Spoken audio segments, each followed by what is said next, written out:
Alors, comme tu le sais déjà, je suis en Thaïlande depuis un petit moment. Si tu me découvres, moi c'est Charles, je fais des vidéos sur la Thaïlande. N'oublie pas de t'abonner pour ne louper aucune de mes vidéos. Si tu es un ancien et que tu regardes encore mes vidéos sans être abonné, mais c'est pas très bien ça. Eh ben écoute, abonne-toi, ça m'aide à faire grossir la chaîne plus vite et puis ça me motive à continuer à faire des vidéos. La Thaïlande, comme tout pays, a ses propres croyances et crois-moi que depuis que je suis ici, j'en ai entendu un paquet. Donc je voulais justement faire une vidéo à ce sujet, histoire qu'on rigole ensemble et que je te partage un peu quelques croyances loufoques, tirées par les cheveux qu'on peut entendre ici en Thaïlande. Allez, c'est parti. Tu dois sûrement savoir qu'en Thaïlande, les Thaïlandais ont une histoire d'amour avec les fantômes qui est je t'aime, moi non plus. Les fantômes ici sont omniprésents dans la vie des Thaïlandais. C'est un sujet de conversation comme un autre. Les Thaïlandais regardent des films sur les fantômes, ils écoutent des histoires sur les fantômes. D'ailleurs, ma femme s'endort la nuit en écoutant des histoires de fantômes. Et ce qui est marrant, c'est qu'ils en ont une peur bleue. Mais pour autant, ils ne s'arrêtent pas d'être fascinés par tous ces fantômes. Et c'est vrai que venant de France, c'est un peu spécial parce que nous, on a quelques histoires bien connues comme la Dame Blanche, mais c'est pas quelque chose de sociétal, quelque chose dont on parle tous les jours avec les collègues ou la famille. Et c'est vrai qu'en Thaïlande, c'est quand même quelque chose de super présent. Ils ont des histoires à foison et le pire dans tout ça, c'est que quand tu vis ici, tu te rends compte que c'est pas forcément des conneries et tu peux être amené à avoir des trucs un peu what the fuck, tu vois. J'en ai pas personnellement vécu, mais j'ai des potes à moi qui ont des histoires avec des fantômes et c'est vrai que ça fait froid dans le dos. Alors la première croyance, c'est que si tu siffles la nuit, et tu attires les fantômes. Comme tu vois, c'est vraiment quelque chose typique à la Thaïlande, si ce n'est à l'Asie en général, hein. J'ai pas été voir ailleurs, mais siffler le soir est soi-disant quelque chose qui attire les fantômes. Bon après, je vois pas trop le délire de se mettre à siffler en soirée. En tout cas, moi c'est pas quelque chose que je fais. Déjà, savoir siffler, c'est déjà un level qui n'est pas à la portée de tout le monde. Mais bon, voilà, tu vois, vaut mieux quand même éviter. J'ai jamais essayé. Je pourrais peut-être le faire pour une prochaine vidéo. Par contre, je sais pas si je serai encore en vie pour la publier. Alors celle-là, tu la connais peut-être si tu es déjà venu en Thaïlande, si tu as vu des films thaïlandais. C'est une croyance qu'on voit beaucoup, dont on entend pas mal parler si on côtoie des Thaïlandais. C'est celle de si on se met la tête entre les jambes dans un temple, on peut voir des fantômes. J'ai personnellement jamais essayé. Je pense pas que ça soit quelque chose qui fonctionne vraiment dans tous les cas. Je sais pas qui c'est qui a pondu cette croyance, mais elle est un peu bizarre quand même. Je pense que tu seras d'accord avec moi. Et écoute, faudra tester. Tu peux trouver les chiffres gagnants du loto dans un vieil arbre habité par les esprits. Alors ça, c'est quelque chose que j'ai découvert il y a quelques mois. J'avais fait une vidéo dans un temple. Tu pourras d'ailleurs aller la checker si tu veux. On arrive à cet endroit en fait où je vois des gens qui sont en train de regarder sur un arbre en train de chercher un truc, tu vois. Donc je demande à ma femme, je sais qu'est-ce qu'ils font les gonzes là, est-ce qu'ils ont besoin d'aide, tu vois. Et là elle me fait non, alors ça c'est un vieil arbre qui a été en fait sorti de l'eau parce qu'il était il était immergé je ne sais où.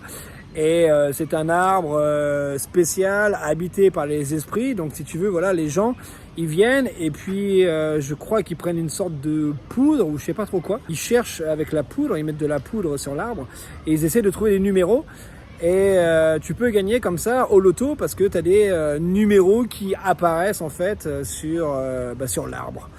Donc voilà, c'est une croyance vraiment particulière et il s'est déjà avéré que des gens gagnent le jackpot en cherchant justement des numéros dans les arbres.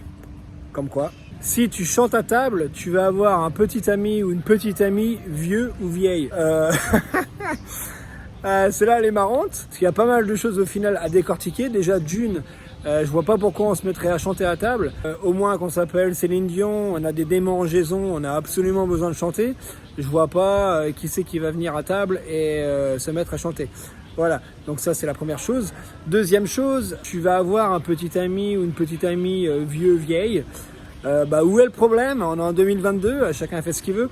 Donc je pense que c'est une sorte de croyance pour que les enfants te foutent la paix. Bon après c'est un avis personnel. Voilà, celle-là elle était un peu bizarre aussi, mais c'est intéressant à savoir. Si tu rêves que tu perds une dent ou plus, quelqu'un dans ta famille va mourir. Bon, comme ça, c'est radical. Par contre, si tu rêves que une de tes dents ou plusieurs de tes dents bougent, et ben là, c'est quelqu'un de ta famille qui va tomber malade. Alors, des histoires comme ça, j'en ai à foison, parce que ma femme est une experte. D'ailleurs, ça m'arrive souvent de me réveiller le matin et de lui demander la signification de mes rêves. J'avais jamais entendu ça auparavant. Je sais pas si en France on est dans ce délire-là. En tout cas, moi, ça me fait bien marrer. Il y a des fois, tu prends un peu les choses au sérieux, hein, parce que là, quand même, de se dire que de perdre une dent, tu peux perdre quelqu'un de ta famille, c'est pas très positif. C'est pas quelque chose qui fait sourire. Mais voilà, les Thaïlandais ont des croyances comme ça, et il y en a un paquet avec des serpents, avec plein de choses. Alors, une autre croyance super positive, ne sors pas de chez toi si tu entends un lézard au niveau de ta porte. C'est vraiment précis. Si tu veux passer ta porte pour sortir de chez toi et tu entends un lézard, en Thaïlande, ils font ce genre de bruit là.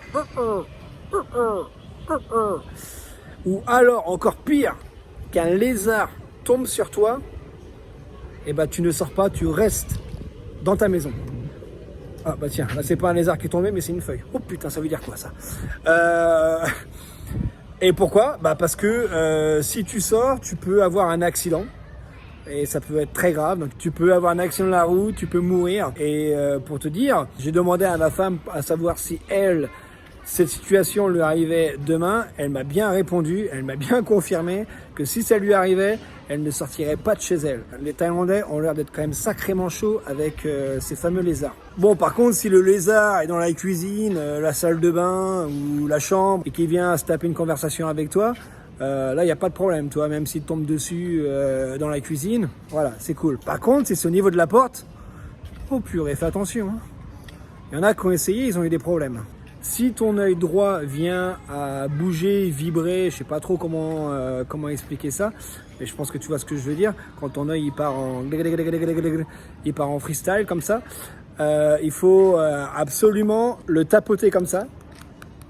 Et ensuite envoyer les mauvaises ondes au loin comme ça.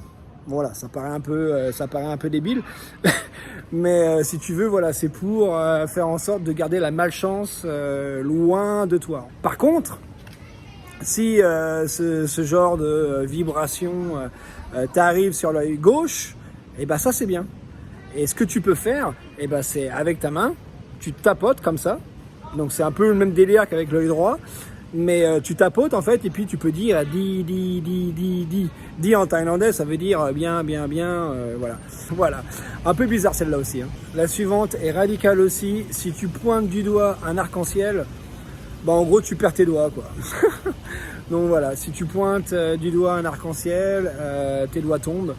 Et puis bah t'es emmerdé pour faire la vaisselle et puis manger du chocolat. Les Thaïlandais étant hyper superstitieux, ils vérifient les dates avec des moines ou des médiums. Alors qu'est-ce que j'entends par là? On dit que demain un Thaïlandais veut acheter, je sais pas moi, une maison, une voiture ou carrément choisir une date pour le mariage. Et ben ils vont faire appel à un médium ou à un moine pour s'assurer que les dates soient bonnes pour éviter tout malheur et tout problème. Donc ils vont vérifier les dates par rapport aux dates de naissance du couple, si c'est pour un mariage. Après pour les bagnoles et pour les maisons, je sais pas trop comment que ça fonctionne. J'ai une anecdote d'ailleurs par rapport à ce sujet, hein, par rapport à Kay. Elle m'a dit que à l'époque, hein, ça remonte à super longtemps, quand elle avait encore la vingtaine. Donc ça remonte. Oh le salaud! Et si tu veux, son grand-père avait matché en fait la date de naissance à Kay et à son petit copain de l'époque qui était thaïlandais. Et il lui avait dit qu'en fait il matchait pas quoi. Et qu'elle devait le laisser tomber. Donc après, tu sais comment que ça se passe, hein, la vingtaine, amoureux, et elle était restée avec lui. Et conclusion, ce mec-là l'avait battu, donc pas cool. Et en plus de ça, il avait usé de la magie noire. Bon, ça c'est son grand-père à Kay qui lui avait dit que il avait dû voir ça aussi avec le médium et le moine. Comme quoi il avait fait usage de la magie noire. Alors ça c'est aussi quelque chose de super répandu en Thaïlande. Je pourrais peut-être d'ailleurs en faire un sujet de vidéo pour que Kay en fait reste et soit amoureuse de lui. Donc au final, ça c'est fini. Sinon, je ne serais pas sur le tableau de famille. Et comme quoi, son grand-père avait raison. Et une petite dernière pour la route. En Thaïlande, quand quelqu'un décède, on lui achète sa nourriture préférée qu'on dispose à côté du cercueil. On allume un encens, on fait une prière, j'imagine, et on invite notre défunt à manger la nourriture qu'on lui a offerte. Voilà, donc c'est encore une fois particulier. Mais voilà, c'est une croyance thaïlandaise. D'ailleurs, si tu connais la Thaïlande, tu as dû voir que les Thaïlandais aiment bien donner des boissons, des offrandes avec des fruits, de la nourriture aux esprits. Donc c'est vraiment quelque chose de culturel ici en Thaïlande.